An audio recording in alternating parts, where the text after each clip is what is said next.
তোর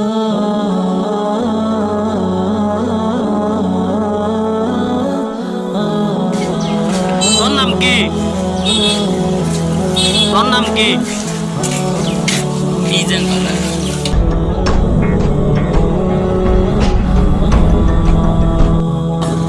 আপনাদেরকে একটি আকুল আবেদন নিয়ে আপনাদের সামনে হাজির হয়েছি।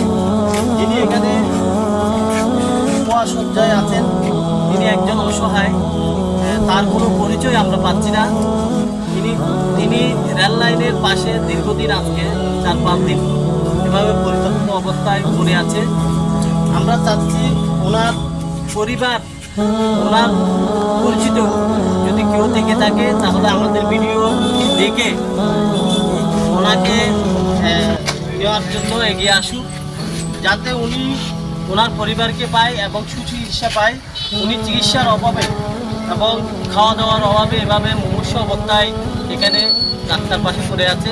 আমি ধন্যবাদ জানাচ্ছি বোয়ালখালীর এখানে পথচারী এবং বিভিন্ন ব্যবসায়ীরা ওনাকে এই অবস্থায় মুমূর্ষু অবস্থায় পেয়েছে।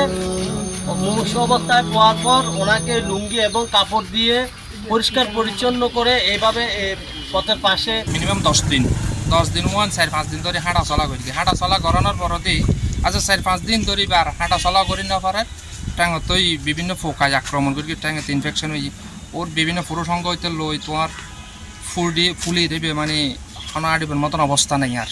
তো এখন যার ধরুন ওর কোনো পরিচয়ও শনাক্ত করানো যায়, কিছু করানো যায়। এখন বিশেষ করে ওর মেন ডর হয়ে গিয়ে কোথাও রেল রাস্তার ট্রেন আয়, ট্রেনও টাকে যে পরিতায় যার হারা ছিল এতদিন নাকি হাঁটা চলা হচ্ছে, কিন্তু এখন হাঁটা চলা হয় না আমার। এবং রেল রাস্তার পাশে ও শোয়া অবস্থা দেখিলাম। কিন্তু এটা বিশেষ করে সমস্যা হচ্ছে যে রেলওয়ের মধ্যে ও যদি বই থাকে অথবা শুই থাকে, কিন্তু রেলওয়ে তার ও গাড়ি হারাইতো না, গাড়ির মধ্যে টানিয়ে দিয়ে দিব, মানুষ শোয়া একটা অ্যাক্সিডেন্ট হতে পারে। যার কারণে এখন ওনারা আমার পথে চাইলাম যে ও মানুষের যদি কোনো ব্যক্তি আইয়ে যদি অথবা কোনো প্রতিষ্ঠাতে প্রতিষ্ঠান আইয়ে যদি মেডিকেল ট্রিটমেন্ট হবে, মানুষ সমস্যায় আইয়ে যদি ইয়ে হয় ভালো